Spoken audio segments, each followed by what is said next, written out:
दोस्तों, काम वासना एक ऐसी चीज है जिससे कई लोग छुटकारा पाना चाहते हैं। इसके लिए अक्सर हम जोर जबरदस्ती का रास्ता चुनते हैं।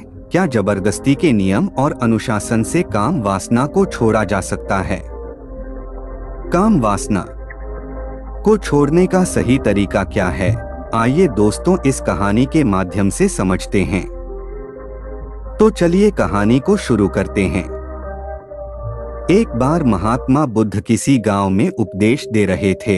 वे अपनी बात को समाप्त करते हुए बोले कि मानव के दुख का कारण है स्वयं को किसी से बांधना। जहां भी मोह होता है, बंधन होता है, वहां दुख स्वयं ही उत्पन्न हो जाता है। अतः अपने बंधनों को जानें और उनसे बाहर निकलने का प्रयास करें। इसके बाद उन्होंने सभी लोगों को आशीर्वाद दिया और फिर अपने आश्रम को लौट गए। अगले दिन उनसे एक व्यक्ति मिलने आया।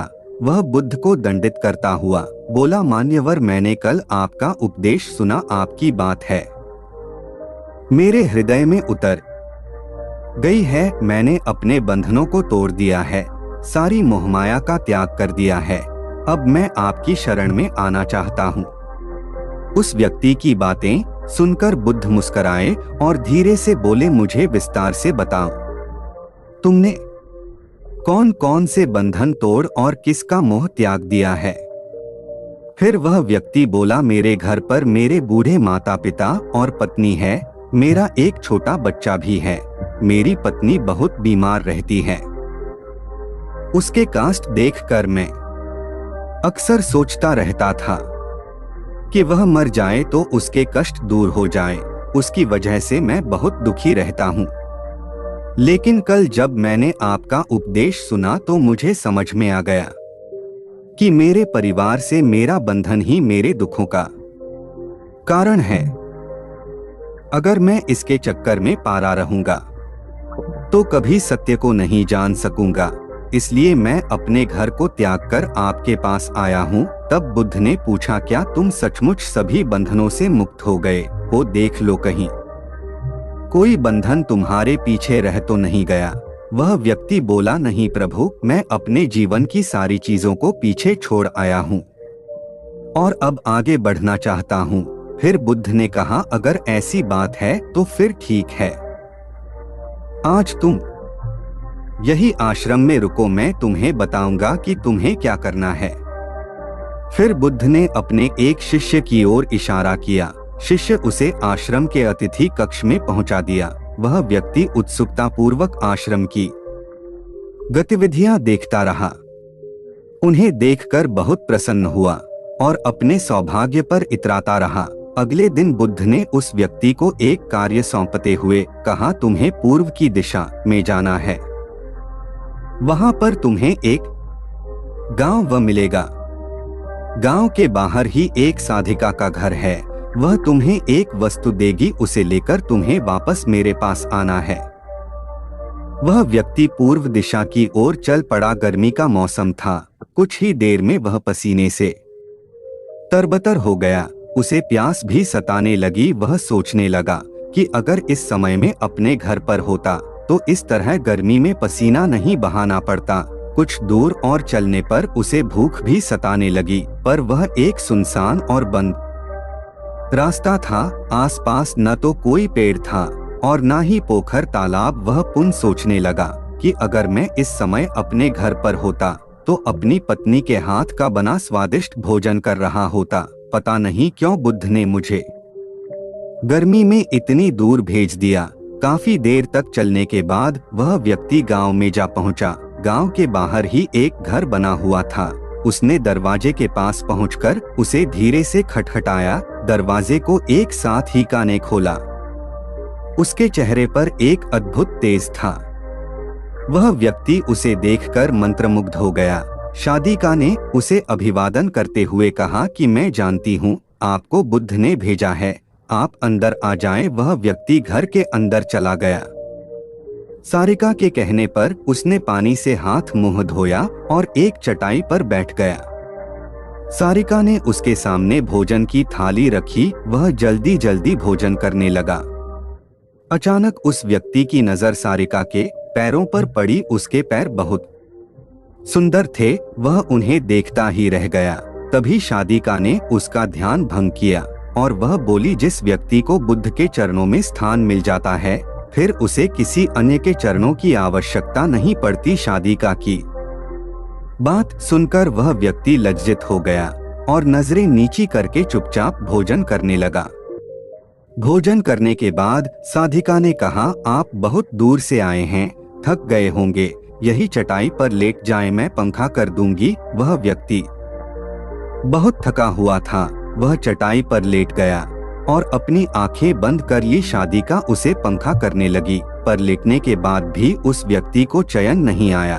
उसने धीरे से अपनी पलकों को खोला और चोर नजरों से शादिका को डोट देखने लगा। वह सोचने लगा कि यह स्त्री कितनी सुंदर है, कि वाणी कितनी मोहक है। अगर यह मेरी पत्नी होती तो मेरा जीवन स्वर्ग बन जाता। शादिका इसके मन की बात समझ गई। वह बोली, शरीर में कुछ नहीं रखा है, यह केवल मांस, मज्जा और अस्थियों का जोर है। जो व्यक्ति इसके आकर्षण से मुक्त हो जाता है, वही सत्य को प्राप्त कर पाता है। यह सुनकर वह व्यक्ति घबरा गया। वह चटाई से उठ बैठा और बोला, अब मुझे बुद्ध के पास जाना चाहिए। कृपया आप मुझे वह वस्तु दें जिसके लिए बुद्ध ने कहा था। साधिका ने मुस्कुराकर जवाब दिया, बुद्ध ने आपको जिस कार्य के लिए भेजा था वह पूर्ण हो चुका है। शादिका की यह बात उस व्यक्ति को समझ में नहीं आई। दरवाजे की ओर बढ़ चला। दरवाजे के पास पहुंचकर वह एक क्षण के लिए रोका और पलटकर बोला, क्या आप अंतर्यामी हैं? आपने मेरे मन की बातें कैसे समझ ली? वह स्त्री मुस्कुराते हुए बोली, बुद्ध की कृपा से मैं मोह माया से ऊपर उठ चुकी हूँ, इसलिए भावनाओं से निर्लिप्त हूँ और किसी के चेहरे को देखकर उसके मन में उठने वाले विचारों को समझ लेती हूँ। उसकी बातें सुनकर वह व्यक्ति एक बार पुनः लज्जित हुआ और सोचने लगा कि जिस स्त्री ने सच्चे मन से मेरा सत्कार किया, मैं उसके बारे में क्या क्या सोचता रहा। उसके बाद वह बुद्ध के आश्रम की ओर लौट चला। आश्रम में पहुंचकर वह व्यक्ति बुद्ध के चरणों में गिर पड़ा और बोला, मान्यवर मुझे क्षमा कर दें, मैं बड़ा पापी हूँ। उसकी बात सुनकर बुद्ध मुस्कुराए और बोले, मैंने तुम्हें साधिका के पास इसीलिए भेजा था ताकि तुम अपने आप को देख सको। अब मुझे बताओ, क्या तुम सचमुच मोह और बंधन को त्याग चुके? वह व्यक्ति कुछ नहीं बोला। वह नजरें नीची किए चुपचाप खड़ा रहा। फिर गौतम बुद्ध ने कहा, बाहरी बंधन और मोह को त्यागने से हम बंधन मुक्त नहीं होते। दरअसल बंधन और मोह हमारे भीतर होता है। तुमने परिवार को छोड़ दिया और सोचा कि मैं बंधन मुक्त हो गया, लेकिन जैसे ही तुम्हें अवसर मिला तुम्हारे भीतर का मोह जाग उठा और इसी वजह से आज तुम अपने आप को पापी समझ रहे हो। फिर वह व्यक्ति बोला, मुझे क्षमा कर दे प्रभु। उस व्यक्ति ने अपने हाथ जोड़ दिए। फिर वह धीरे से बोला, आप सही कह रहे ही हैं, मैं केवल अपनी पत्नी से पीछा छुड़ाना चाहता था। वह बहुत बीमार रहती है, मैं कुछ ज्यादा कमाता भी नहीं है, इसलिए मैं अपने परिवार के दायित्वों का निर्वहन भी ठीक ढंग से नहीं कर पा रहा हूँ। शायद इसीलिए मैं अपने परिवार से पीछा छुड़ाना चाहता था, पर अब मैं समझ गया हूँ, मेरा परिवार ही मेरा सत्य है और उसके दायित्वों का निर्वहन ही असली कर्म है। फिर गौतम बुद्ध बोले, मैं जो कुछ भी कहता हूँ वह अपने अनुभव के आधार पर कहता हूँ। लोग मेरी बातों को सुनते तो है, पर वे अपने स्वार्थ के अनुसार ही उसका अर्थ ग्रहण करते हैं। इसीलिए मोह माया कामना इच्छा वासना क्रोध को लोग बाहर की ओर खोजते हैं, जबकि यह हमारे भीतर ही है। हम दूसरों को देखकर तरह तरह की कामना करने लगते हैं।